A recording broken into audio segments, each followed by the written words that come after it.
Ndabashimiye mbifurije kugubwa neza mwe mwese mudahwema kubana n'umuco wacu TV hamwe na radio televiziyo Nuru ya Mashariki. Turi ku itariki ya 10 z'ukwezi kwa 10 2024. Gendo Mushakamba Maurice kugira ngo Senama mwari mutaramubona live ku buryo bwa video ubu ngo baraje Senama amahoro kandi nikaze. Mwiriwe neza Umushakamba baraba abakunzi bacu. Ngira ngo wana basuhuzo byihariye kuko no bwa mbere bakubonye live. Reka mbasuhuze haba banyumvaga mu rurimi rw'ikinyarwanda haba banyumvaga mu rurimi rw'igifaransa kuko naho tuwatangaza amakuru. Sentama mwajyaga mwumva n'uyu mubona aha ngaha umusaza niyo tugana. Nige rero ni Sentama mujya mwumva mukunze kunyumva kenshi kuri radio televiziyo Nuru ya Mashariki, munyumva ku Muco Wacu TV, hari n'igihe rimwe na rimwe munyumva kwa Magashi TV, yenda n'ubundi kwa Mapendo TV gakeya hose ndajyayo cyane, ariko ngira ngo aho bakunda kunyumva naho ngaho. Urakoze cyane Sentama, nongeye kuguha ikaze. Rero tugiye kujya mu buryo bwimbitse mu makuru nk'ibisanzwe nkuko bamaze kubimenyera. Tugiye kugaruka ku myanzuro ya Rwanda yari yaragizwe ibanga yagiye hanze kubera amakimbirane yo kutavuga rumwe ku byavuye muri iyo myanzuro, aho u Rwanda rwavugaga ruti Kongo muri kubeshya, ni mwebwe mwanze ko dusenye FDLR.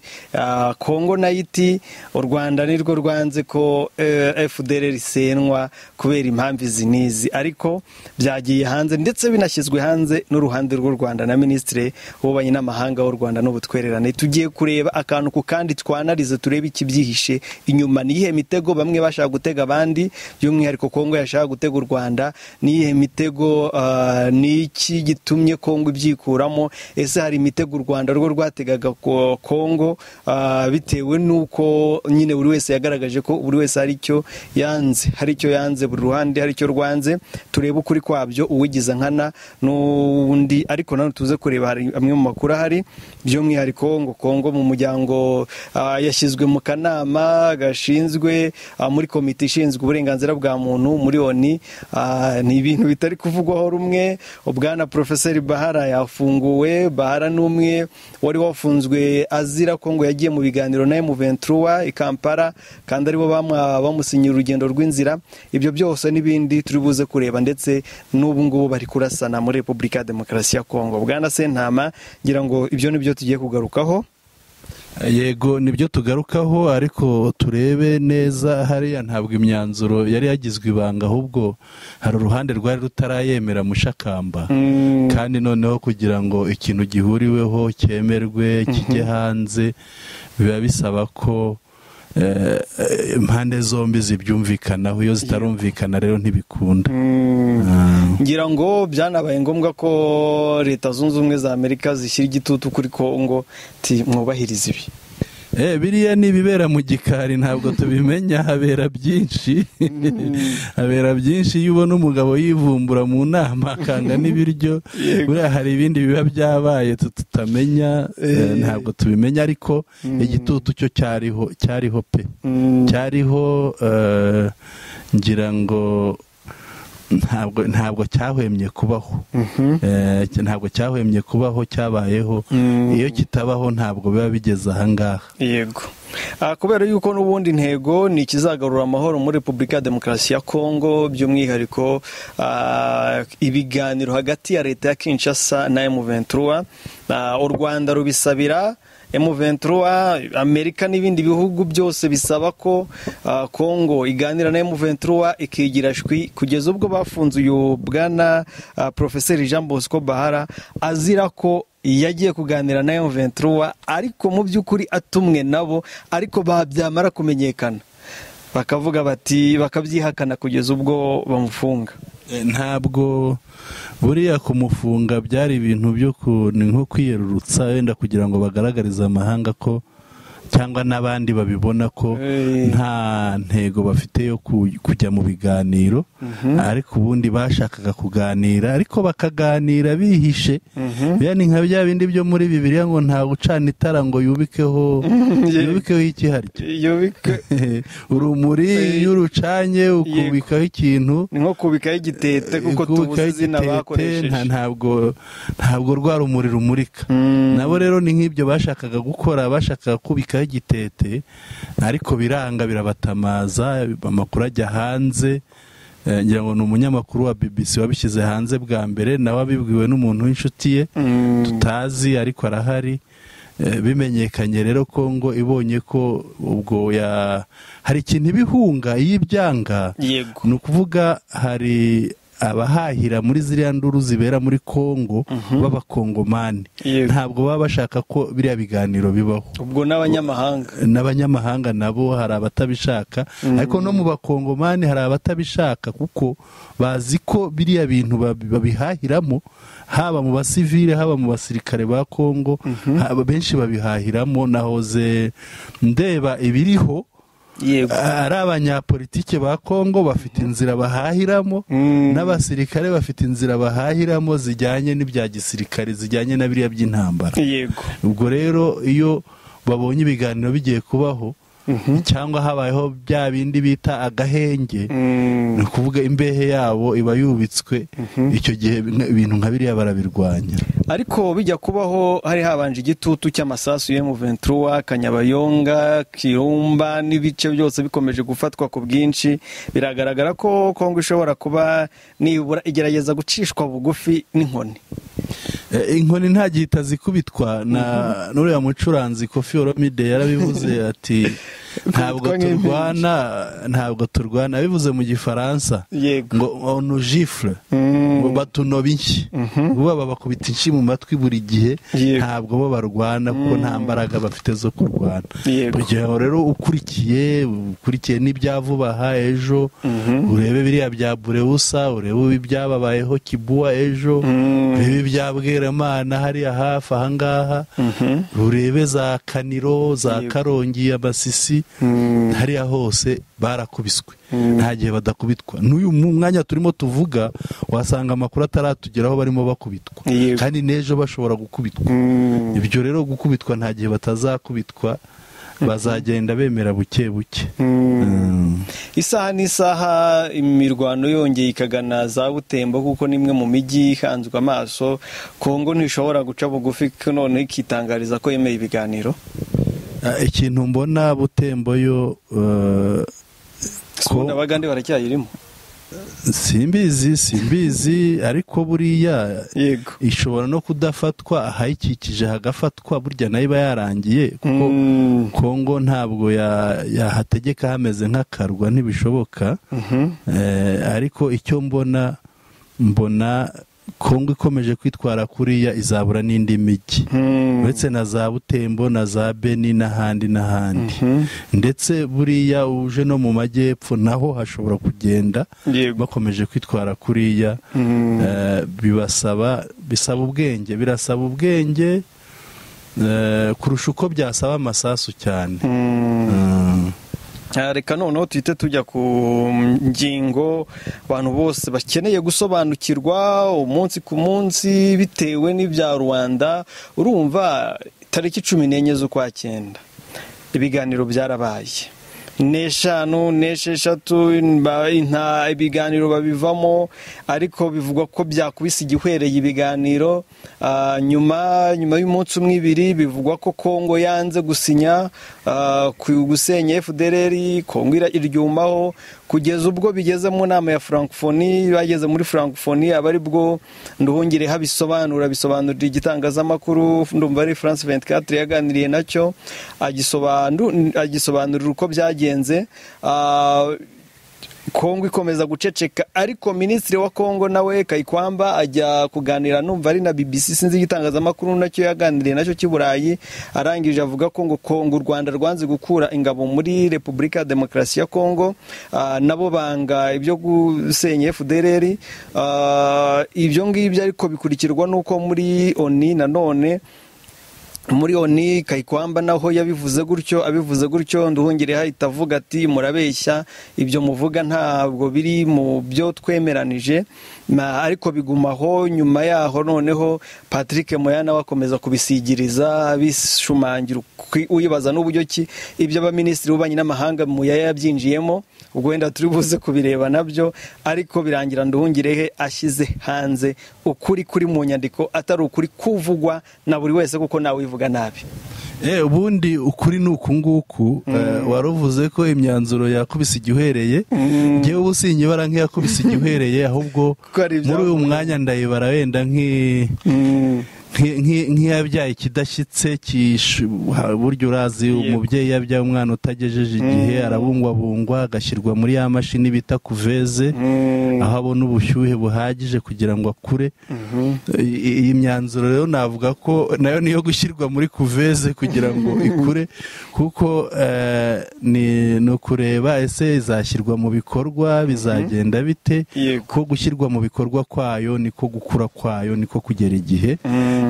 Ariko ikigaragara turaza kubibona. Enda ikindi umuntu yahuza ni biri muri iyi myanzuro ni kuvuga ko basabye u Rwanda gukura ingabo muri Kongo. Ibyo ngibyo nta birimo muri iyi myanzuro, ahubwo ikirimo ngira ngo ari nacyo abanyepolitike bamwe ba Kongo bitiranya, ni gukuraho uburyo bw'ubwirinzi u Rwanda rwashyizeho hafi y'umupaka, uburyo bw'ubwirinzi u Rwanda rwashyizeho. Nta matara guca mu byo uvuga, ni ukubyitiranya cyangwa ni ukubyica nkana. Buriya Kongo bagira imvugo, si ukubyitiranya, bashyiramo ibikabyo kugira ngo ijwi ryabo ryumvikane, rigere hose, n'ubumvise koko avuga ati aba bantu bararenganye koko bafite ikibazo. Ariko mu by'ukuri muri iyi myanzuro dufite ahangaha imbere yacu, ikivugwamo ni uko u Rwanda rugomba, iyi myanzuro irasaba u Rwanda gukuraho uburyo bw'ubwirinzi rwashyize hafi y'imipaka, hafi y'umupaka uruhuza na Repubulika Iharanira Demokarasi ya Kongo. Kongo nayo isabwa ibintu bibiri mbona by'ingenzi. Isabwa, icya mbere irasabwa kuba yasenya uriya mutwe wa FDLR, n'ikibanze. Ikindi isabwa ni ukuba noneho yanashyikirana n'abayirwanya, ari bo AFC M23. Yego.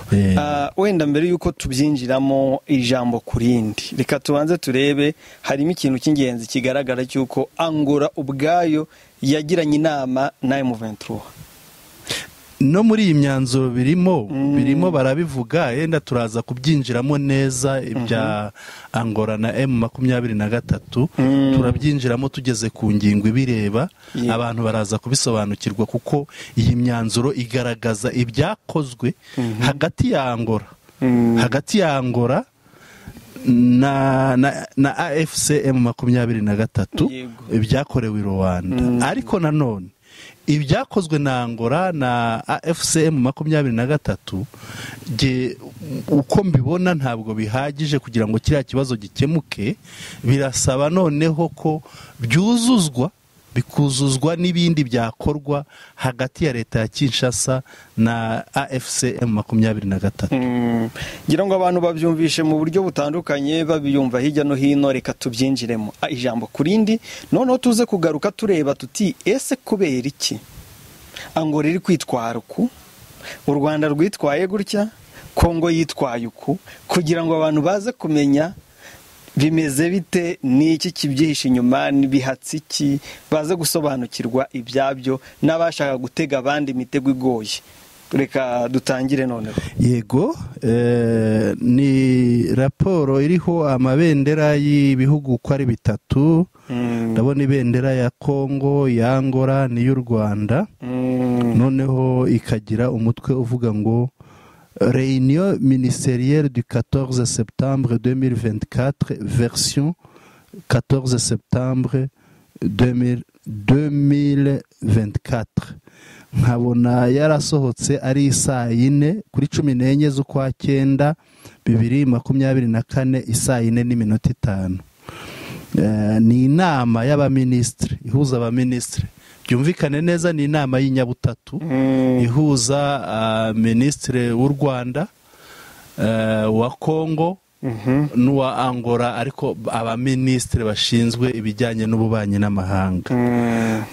Noneho twinjire wabona ko iyi nyandiko niyo kuri 14 z'ukwa 9 2024 kagira iti inyandiko mvugo Rwanda Republique d'Angola byandikiwe byakorewe i Rwanda muri Angola. Yego Tugende rero ku ngingo ya mbere baravuga bati la réunion ministérielle entre la République démocratique du Congo et la République du Rwanda s'est déroulée au siège du ministère des Relations extérieures à Rwanda en République d'Angola le 14 septembre 2024. Inama y'abaminisitiri ihuza abaminisitiri b'ububanyi n'amahanga b'ibihugu uko ari bitatu wa Angola w'u Rwanda n'uwa Kongo ubwo n'intumwa bayoboye birumvikana ntabwo minisitiri agenda wenyine. Yego yabereye mu biro bya minisiteri ubu ni ku cyicaro cya minisiteri y'ububanyi n'amahanga ya Angola ku itariki 14 z'ukwa 9 2024. Ingingo ya kabiri iti les délégations étaient dirigées par son excellence Madame Thérèse Kaikwamba Wagner, ministre d'État, ministre des Affaires étrangères, coopération internationale, francophonie de la République démocratique du Congo. Di delegation ku ruhande rumwe yari iyobowe na birumvikana wenda umuntu iki akivuga mu ncamake twihute tujya ku bikomeye ku biremereye. Ahangaha barasobanura ko intumwa za Kongo zari ziyobowe na Madame Kaikwamba Thérèse Wagner, ministre w'ububanyi n'amahanga wa Kongo. Yego iz'u Rwanda zari ziyobowe na Ministre Olivier Patrick Nduhungirehe w'u Rwanda. Noneho rero hakaba n'intumwa za ministere y'ububanyi n'amahanga ya Angola aribo bahuza muri Angola. Tugende rero tugere ku ngingo ya gatatu. Ahangaha niho havugwa ibyakozwe. Ibyakozwe tubyumve. Au cours de la réunion, les ministres ont approuvé l'ordre du jour et ont considéré les points suivants. Ukuvuga bumvikanye ku ngingo ziri buganirweho uwo munsi. Noneho bemeza ingingo zikurikira. Ingingo ya mbere, compte rendu de la session ministérielle du 20 et 21 août 2024 adopté après amendement. Bamaze gusesengura, bamaze gukora ubugororangingo ku myanzuro y'inama yaherukaga yo kuwa 2021 z'ukwa 8 2024. Iyo ngingo barayemeje imyanzuro y'inama. Ibyo byari ku murongo w'ibyigwa kuvuga iki nicyo gikorwa cya mbere na mbere cyakozwe kwemeza imyanzuro y'inama yabanjirije yari igiye kuba kuri 14 z'ukwa 9. Yego ikindi rapport de la réunion des experts en renseignement tenu à Rubavu, République du Rwanda, les 29 et 30 août 2024, comprenant ce qui suit. Bemeranyijwe bagejejweho bashyikirijwe raporo y'inama yabereye i Rubavu mu Rwanda yahuje intumwa za Kongo, iz'u Rwanda na Angola, ariko intumwa zirimo impuguke mu bijyanye n'ubutasi mu n'iperereza. Birumvikana ko ahanini n'abasirikare bagezwaho imyanzuro bafatiye muri iyo nama ya Rubavu. Iki rero gifite indi ngingo ivuga ngo iki ngiki cy'inama ya Rubavu gifite ibintu bigera muri bibiri. Ikibanza ni le développement d'un plan harmonisé pour la neutralisation des FDLR et le désengagement des forces, levée des mesures défensives mises en place par le Rwanda. Ni ukuvuga ni gusenya FDLR. yego. Impamvu ibitera birashoboka, ikigaragara ni mu busesenguzi bwanjye, ariko nibaza ko intumwa za Kongo zishobora kuba zarakoraga nk'uko telekomande ikora. Telekomande ntishobora gufata umwanzuro wo kuganisha aha cyangwa hariya wa wundi uyikoresha atagizeho akantu. Nabo rero ntabwo ikigaragara bashoboraga kwemera kiriya kintu, bashobora kuba barabyemeye, bagerayo noneho hakagira uvuga ati aha mwibeshye, yego, aha mwibeshye, ibi ntabwo twari dukwiriye kubyemera, noneho bigatuma banga gusinya. yego. Nicyo nibaza, ariko Bwana Mushakamba nawe ngira ngo wagira icyo ubivugaho. Nk'uko wari ubivuze, ni bimwe twavuze, ahangaha niho hari umutego. Nubwo bimeze gutya, ariko birashoboka ko iyi désengagement de force bo bayibara nko gukura ingabo z'u Rwanda muri Kongo, kandi ikigaragara biragaragaza ko ari ingamba z'ubwirinzi u Rwanda rwashyize ku mupaka. Yego. Rero ikindi ndabihuza n'ibyo uriya Kayikwamba yavuze ko u Rwanda rwanze gukura ingabo 4,000 ziri muri Kongo, ko tutabibona ahangaha, ariko mu nama mu byo yatangaje muri ONU yabishyizemo. Ubwo rero ukabona ko bo bumva ko niwo mutego wabo bateze u Rwanda, ko uwo mutego ariho ari ugukura ingabo. Kandi nukomeza imbere uraza gusanga nanone bavuga ngo iyi désengagement bashaka ngo ijyanirane direct. Hari aho byanditse. Yego, ijyanirane no gusenya FDLR. Ukibaza ukuntu gukuraho ingamba z'ubwirinzi ibintu byakorwa umunsi umwe byajyanirana n'igikorwa kizafata amezi cyangwa umwaka cyo kurwanya FDLR, kuko FDLR ntabwo ari ahantu bazakanda ngo FDLR senyuke. Ese Bwana Mushakamba, hari n'ikindi nibaza. Kongo tuyimenyereye mu mitego myinshi. Yego. Hari icyo twigeze kubona, hari umutego yateze M23, itega umutego noneho isubira inyuma. Yego. Imaze gusubira inyuma handi bavuye irazira hicara. Handi irazira hicara. Ese bateze uwo mutego bakavuga bati muvaneho ubwirinzi, noneho ugasanga bya bindi bari bemeye gukora bo ntibabikoze. Ahubwo uvuga uti baba babonye umwanya wo gukora bya bindi bavuga ngo bazahagarara Igoma barasa Gisenyi, barasa i Kigali. Ndumva babonye umwanya, kuko none bavuga bati turarasa nta udusubiza. Icyo ni cyo umuntu yakwibaza. Reka tureba indi ngingo. Twari twavuze ko ari ebyiri muri iriya ngingo, ariko ni ingingo 3. Hariho la nécessité d'accélérer la mise en œuvre du mécanisme de vérification ad hoc renforcé avec l'inclusion dans le meilleur délai de 18 officiers de l'Angola et 3 officiers de liaison du Rwanda et de la RDC respectivement. Nuvuga hagomba kujyaho uburyo bwo gukurikirana ukuntu ibingibi bikorwa, hagashyirwaho itsinda rihuriweho rigizwe n'abanyangora bagera kuri 18, noneho hakajyaho batatu kuri buri ruhande, 3 b'u Rwanda na 3 ba Kongo. Urabona ko ari n'abasirikare kuko na ofisiye. Yego. Noneho aka gatatu, le besoin de développer un concept des opérations pour guider la mise en œuvre de ces plans.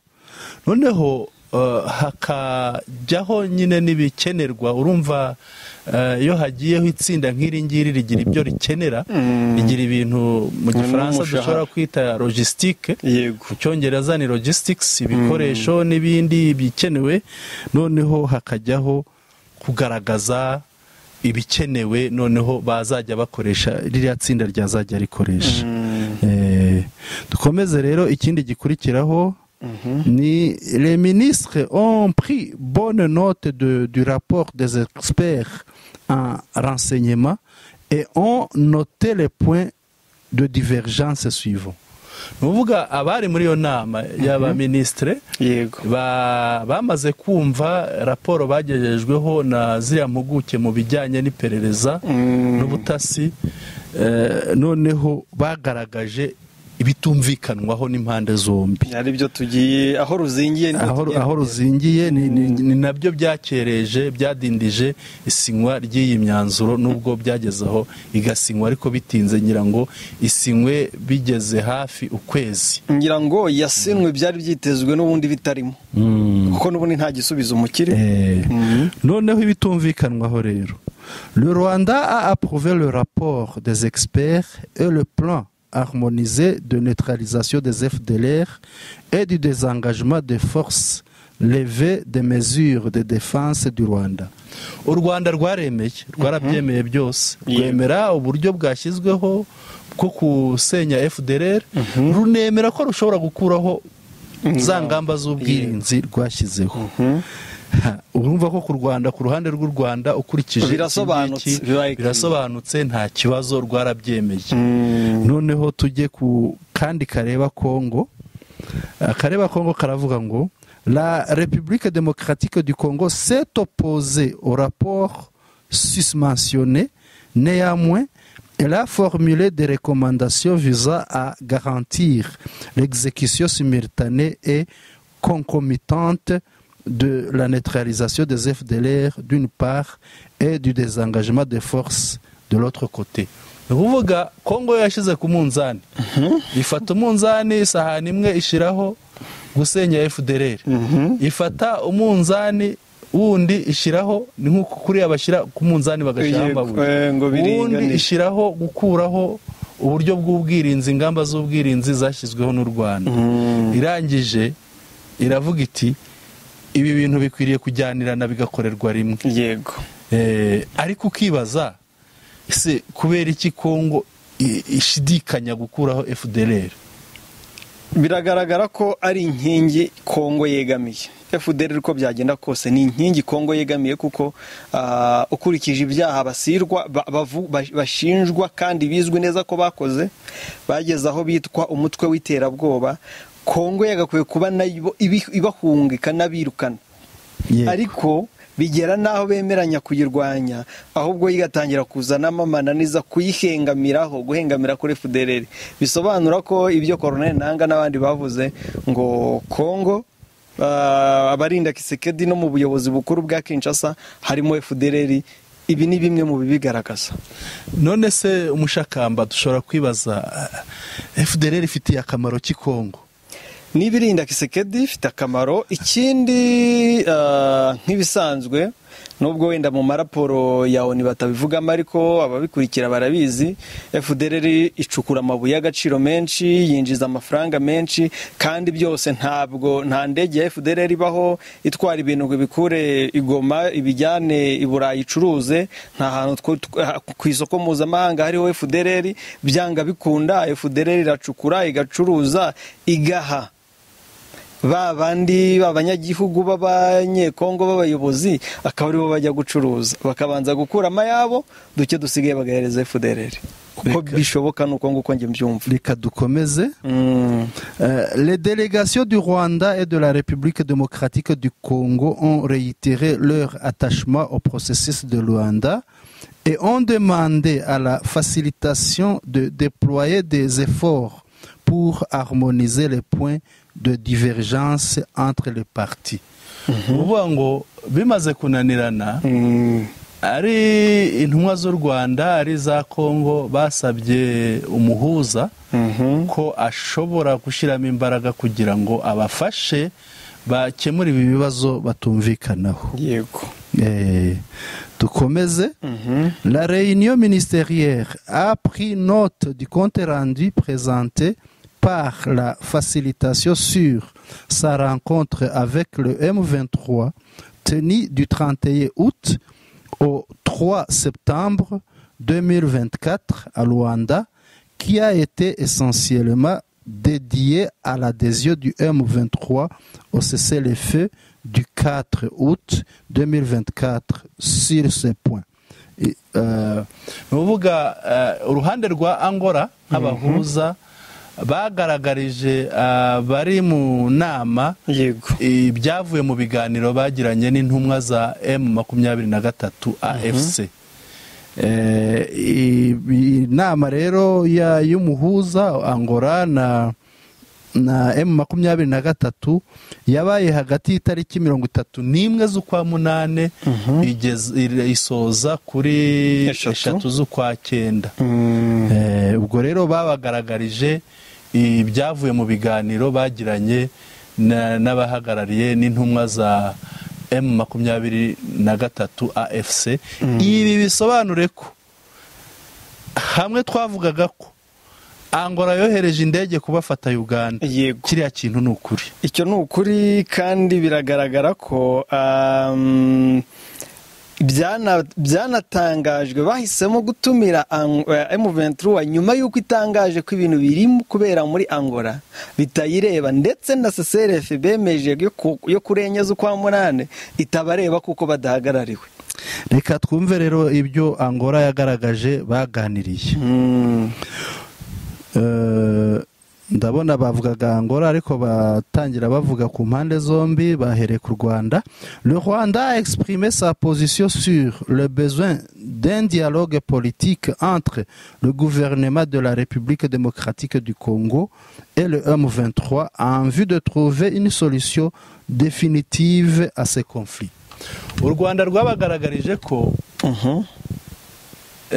umuti wa kiriya kibazo cyo mu burasirazuba bwa Kongo hagati ya leta ya Kongo na AFC M23 ari uko haba ibiganiro bya politiki kugira ngo kiriya kibazo gikemuke. Ikindi rero ku ruhande rwa Congo, la République démocratique du Congo a réitéré son objection à un dialogue direct avec le M23 et a rappelé sa position selon laquelle le processus de Luanda constitue le seul et unique cadre d'un dialogue. Turabikomeza. Ahangaha Congo yagaragaje ko nta na rimwe ishobora gushikirana mu buryo buziguye. Mu buryo buziguye tubivuga uko biri dialogue direct. Yego. Ni ukuvuga ntabwo bo ntibemera dialogue direct.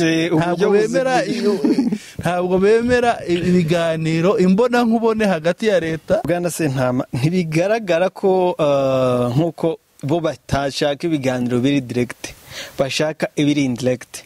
Ibiri indirect ntibishobora kuba biba cyangwa byarabaye kugira ngo M23 yemere akagahenge kuko kakivugwa kurenye imirwano yarabaye, ariko muri iyi minsi biragaragara ko hari agahenge usibye kwirwanaho byoroheje biri kubera muri Warikare na Rubero na hariya za Bweramana iterwa buri munsi, ariko ntirabagaba ibitero ngo ibi bashushubikanye. Erega umushakamba buriya Angola yibwiye AFC M23 gutanga agahenge, ntabwo burya Angola ntabwo iba yibwirije. Yego, ibifite uwayitumye kuko aba yumva amerewe nabi, kandi ngira ngo urumva uwo ari we. Nubabaye ngira ngo urumva uwo ari we, ni wa wundi uhora kubitwa buri munsi. Rero birumvikana nk'uko bisanzwe, ntabwo ureba ukuntu bagiye barwana, nta nubwo M23 bavuga ko ishotorana ukundi, ahubwo bo barayirasa za sheringi kwa kundi ubibona bakanayitera, noneho bayitera ikabashushubikana. Yego, mu kubashushubikana rero birumvikana irabirukana ikabavana aho bayiteye, hakaba ubwo ibakurikirana ikabavana naho bari basanzwe, igakomeza ikabirukana. Ngira ngo bajya babivuga, ujya wumva umuvugizi mu bya gisirikare Lieutenant Colonel Wiringoma akunze kubivuga ati tuzacecekesha ziriya mbunda, babivuga mu Gifaransa. Kuzicecekesha rero nta kundi ni ukuzirukana, hakagira izifatwa bakazigarurira, izo batashoboye gufata bakazirukana ku buryo bazishyira kure aho zitongera kubarasaho. Yego, biriya rero ngira ngo biterwa na Kongo. Kongo isaba agahenge igatera, igasaba agahenge igatera, igasaba agahenge, muri ka gahenge ikitegura, igatera kataranarangira. Yego, yatera noneho yize n'ibindi, hari ibintu yiga ikavuga iti ntabwo ari twe twateye n'abazarendo, ngo ni wazarendo. kandi nyamara abazarendo hatowe itegeko ribinjiza mu ngabo z'igihugu. Oya, na perezida ahora bashimira yabahaye icyubahiro kurusha ingabo z'igihugu. Niba binjizwa mu ngabo z'igihugu rero ni ukuvuga bagengwa na rya tegeko rigenga ingabo z'igihugu. Bivuze ngo babafiteho ububasha, bashobora kubabwira bati mukore ibi cyangwa se mugire mute biriya mubireke. Ariko nanone icyo ushobora kwibaza, twagiye tubona batera bakavuga ngo ni wazarendo, hato ukabona na drone iraje. Yego, hari naho babeshyaga ngo wazarendo bibye drone, wazarendo bibye drone, wazarendo bibye Sukhoi. Ukibaza ukuntu wazarendo biba Sukhoi, ntubyumve, ugasanga ni ibintu by'urwiyerurutso, ariko mu by'ukuri ni FARDC iba yabikoze. Mugani w'abantu niho bibera akasamutwe. N'akasamutwe. Yego, nibyo niho bibera akasamutwe. Reka tuse nkaho ngira ngo dusa nkaho tugeze ku musozo w'iri tangazo. Tugeze ku musozo, ariko twibaza ikibazo abakunzi bacu bashobora no kwibaza. Iyi myanzuro turayiha amahirwe yo gushyirwa mu bikorwa? Yo ntayo, kuko igiye hanze kubera impaka. Yego, ijyanwe hanze n'impaka, bamwe bavuga ngo twemeye ibi, abandi twemeye ibi, abangaba nibo banzi ibi, bano nibo banzi ibi. Ariko bigaragaje ukuri ko Kongo ibeshya yigiza nkana. Ariko nk'uko nari natangiye mbikubwira, nanone ndongera ndebe nti Angola kurimo kwinginga cyane kugera ubwiza ikaganira na M23 uko ikabatumira igafata indege igashora amafaranga, kugeza ubwo nyuma yaho urabyibuka perezida wa Angola yavuganye na perezida Kagame, Angola yohereza intumwa Kinshasa. Urabibona gute ku kwinginga kwa Angola na amahoro ishaka? Urabona ari iki kibyisha inyuma? Genda bibonamo ibintu bibiri. Ibintu bibiri, harimo inyungu zifatika. Yego, zishobora kubonekamo. Harimo n'inyungu wenda zidafatika ariko zikaba inyungu kandi nziza. Burya iyo wunze abantu ukabishobora, ukabona ugeze ku ntego yawe, yego, biriya bituma n'andi mahanga kubona akugirira icyizere. Icyo kintu ndakibona mu byo Angola ishaka. Yego, iryo zina kuba yabasha gufasha Kongo n'u Rwanda amakimbirane akavaho, kuba yabasha gufasha Kongo na M23 bigahosha, hakaba ubwumvikane, bigakemuka, imbunda zigacecekeshwa hariya.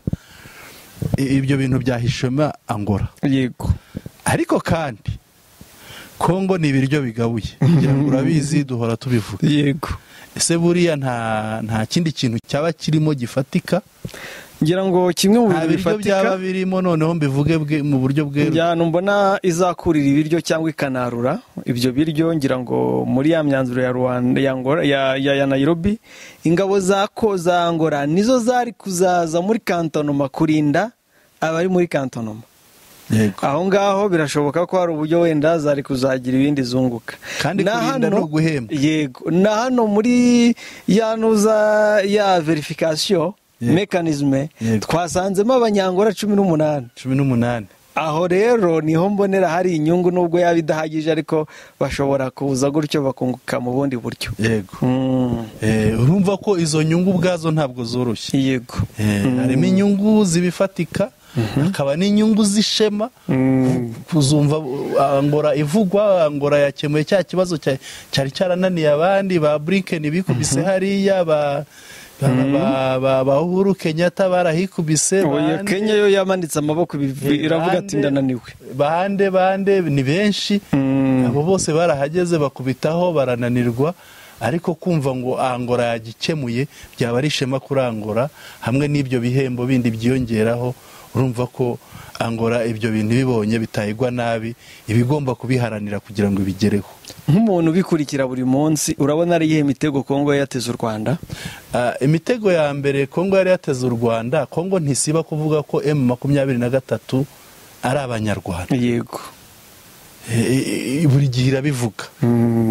Noneho bagakururiramo M23 mu mishyikirano ya Angola, kugira ngo byumvikane ko M23 nayo yagiye hariya.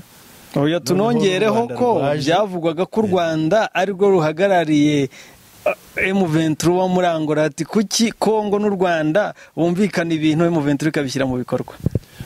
Kongo irabivuga, buriya babivuga mu Gifaransa cya kindi kinogeje ukuntu, akabivuga bati ngo RDF ubwo ni yego RDF supplétif M23 no kuvuga ubwo baba bavuze ngo RDF ni supplétif ni nk'abunganizi yego n'abunganizi babo ubwo nabunganizi bafatanya mu gikorwa kimwe bivuga rero ngo ikururiye hariya muri iriya mishyikirano iyo yibazaga ko bishobora kuzagaragarira amahanga n'ababibona ko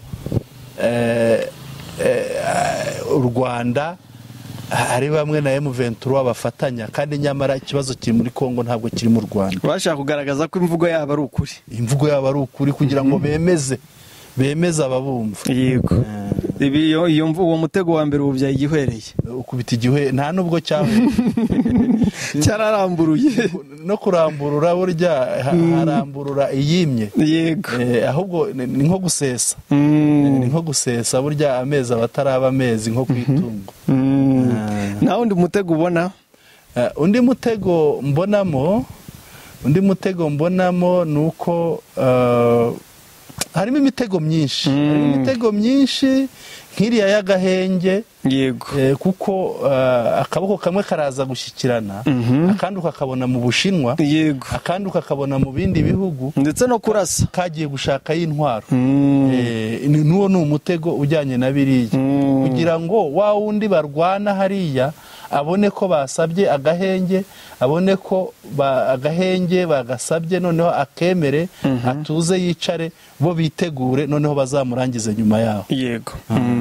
Ubwo na wa mutego kugira u Rwanda rukure ubwirinzi, noneho FDLR inatere cyane ko bayigije hariya hafi. Yego. Bashyizemo n'imitego myinshi, imwe baranayijyanye FDLR igice kimwe barakijyanye bashyira hariya, bamwe bajya bakubitwa n'inkuba bajyana mu kibira bigaragare hariya, wenda bo babanze bahumekeho gake barangize biriya, noneho ariko umugamba ari umwe. Ku ntambara nyirizina umuntu aribaza ati Kongo yakubiswe na M23 bakiba mu mashyamba bacyambara amababi y'ibiti. Kongo yakubiswe na M23 itarabona ahantu hayinjiriza amafaranga, itarabona abaturage baryohewe n'amahoro ya M23 ngo bazayigwa inyuma. Iyo Kongo uyu munsi irimo isaba agahenge kandi gakomeza gutegura imirwano na M23 nayo itakwicara nk'abantu bari kurwanira uburenganzira bwabo. Ubu mu minsi iri imbere bazarusyaho M23 nayo niba igeze ku rwego rwo kuvuga ngo dufite ibikoresho bihagije ku buryo twashora n'ibifaru kuri flow y'urugamba. Oya nta n'igihe bigeze barusyaho uretse no mu minsi iri imbere. Yego. Ibyo ntitwabitindaho kuko nta twabibonye Kongo ikubitwa ikavanwaho yariri. Bagera hariya waramubonaga uriya Lieutenant Colonel Njike Kayiko ngo ni repli stratégique. Yego, repli stratégique ni ugusubira inyuma kugira ngo wisuganye noneho ugaruka ukubite. Ariko repli yabaga repli kugeza ubwo twabonye repli stratégique mu bihugu by'amahanga. Muri Uganda bunaga nifatwa repli stratégique yakorewe Uganda. Ejo bundi shashi ifatwa repli stratégique yakorewe Uganda. Ngirago ibyariya byo muri abiseka kageze ejo, ariko nanone ngirango agoseba barasebye, abagenerali barapfuye hariya haba udushya twinshi mushakamba. Nukurikira ibyo barimo bakora nk'ubu ngubu reba nka bari abantu bapfa Igoma. Yego. Ujya kubona ukabona nk'umuyobozi mu bya politiki araje arakubwira ati wowe wapfushije umuntu ntushaka n'amafaranga. Undi ati ntawakwanga amafaranga. Ati wowe reka uyu muntu mwiyandikeho. Nimwiyandikaho ari bagenzi banjye ari leta bose barantwerera. Yego. Noneho ngirayo nguha ibonera amafaranga. Uwo umusirikare n'abakagurisha imbunda bamuhaye gukoresha. Kongo rero igira udushya twinshi. Biragaragara ko ibintu byose yaba ibibi n'ibyiza byose babigira ubucuruzi. Baravuga ngo ibintu byose ni kope. Kope ni ukuvuga nuko tubimenyereye mu ndimi zinaha ngo ni diru. Diru ni cya kintu ukora kikaguha kikakubyarira inyungu. Yego. Ibindi nabyo rero ngo ni kope, ni kope. reka tugane ku musozo, ngira ngo hano twabonye ikibyihishe inyuma, tubonye imitego bateze u Rwanda rukayisimbuka Nduhungire tumushimira ko yitwaye neza, turebye buri kimwe cyose buri ruhande, ngira ngo n'abadukurikiye baratanga ibitekerezo, ariko kubona Kongo mu muryango cyangwa muri komite mu kanama ka Loni gashinzwe uburenganzira bwa muntu, aho abantu bapfa kubera transport batwara abantu benshi, umuvundo mwinshi mu bwato kugeza ubwo bwibira, abantu bagapfa bagashira, aho imfungwa muri gereza zicwa, aho barasa umuntu ku karubanda bagafata umuntu bakamutwika bakamurya, urabibona ute kubona Kongo muri kano kanama? Genda bona ni biriya ni nka bya bindi ushobora kubona umuntu yitwa Nkundimana ubundi ugasanga aterekera, yego, cyangwa ukabona yitwa Mukunda abantu ubundi ugasanga yica abantu. Kongo rero kuba ishyirwa muri kariya kanama sinzi, kereka bibaye ari bya bindi ngo iyo ushaka gushobora igisambo urakiragiza ukirindisha ibyawe, ariko Kongo nk'igihugu aho uburenganzira bwa muntu bubangamirwa cyane, buhonyorwa, njyewe numva gutekereza kwishyira muri kariya kanama ni imibare mibi. Ni imibare mibi kuko hariya hakagiyemo cya gihugu gifite ubunararibonye mu kubungabunga uburenganzira bwa muntu, kuko nacyo gifite ibyo cyamenya gikora, ni nacyo gifite ibyo cyamenya cyigisha mu mahanga, ariko ni nacyo gifite ibyo cyareba gicunga kikareba, kuko kiba gifite ibipimo bifatika byo kubungabunga uburenganzira bwa muntu. Ariko se hantu uzaba ugenda na telefone bakakurasa bakayitwara, hantu uzaba ufite amafaranga bakayakwambura, hantu uzaba ufite moto bakakwica bakayitwara, hantu umuntu azakwica ntihabe ubutabera, hantu ngira ngo ukurikiye inkuru twigeze dutangaza aho usanga ngo buri saha abadamu cyangwa abakobwa babiri ku isaha bafatwa ku ngufu, abana baricwa, abantu barafatwa bakashimutwa kugira ngo babasubize bakasaba ikiguzi. Ahantu hari ibintu nk'ibyo ngibyo ngira ngo aho kugeza ubwo Ubushinwa bugaragaza ko bashimuse abantu babo bakaka miliyoni 100 mu kiro, ibihumbi 100 by'amadolari, yego, bashimuta umuyobozi, abayobozi wa kampani y'ubucukuzi n'abandi bagenzi be babiri, babashimuse ku itariki ngira ngo ni tariki 3 cyangwa ni ya mbere, ni 30 z'ukwa cyenda. Ubushinwa rero, ambasade y'Ubushinwa isohora urwandiko yandikiye Kongo ibasaba ko abo bantu bagaruka. Ni 30 z'ukwa cyenda nibwo bafashwe.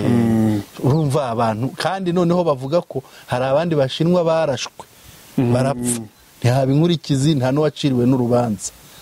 Cyangwa se bahisemo kuvuga ngo ushaka kurindarindisha igisambo. Nanjye nibyo navuze n'igamba, niba barindishije igisambo bakakirindisha, yego, kugira ngo bagishobore, ibyo byo byashoboka, ariko sinibaza ko Kongo iri mu mwanya mwiza wo kuba yajya muri kariya kanama kurenza ibindi bihugu. Hari ibindi bihugu byinshi, hari ibihugu, niba ari ibihugu bya Afurika ushobora kubaruka wageza no mu 10, aho usanga bitekanye, umuntu ashobora kugenda ku manywa cyangwa akagenda wenyine nijoro ntagire inkomyi. Ibihugu birahari, ujya ubona babishyira ku rutonde uko birutanwa. Rero ngira ngo nk'ibyo ngibyo nibyo byakabaye bijyamo, aho kugira ngo hajyemo igihugu nka Kongo tuzi twese aho uburenganzira bw'umuntu buhonyorwa.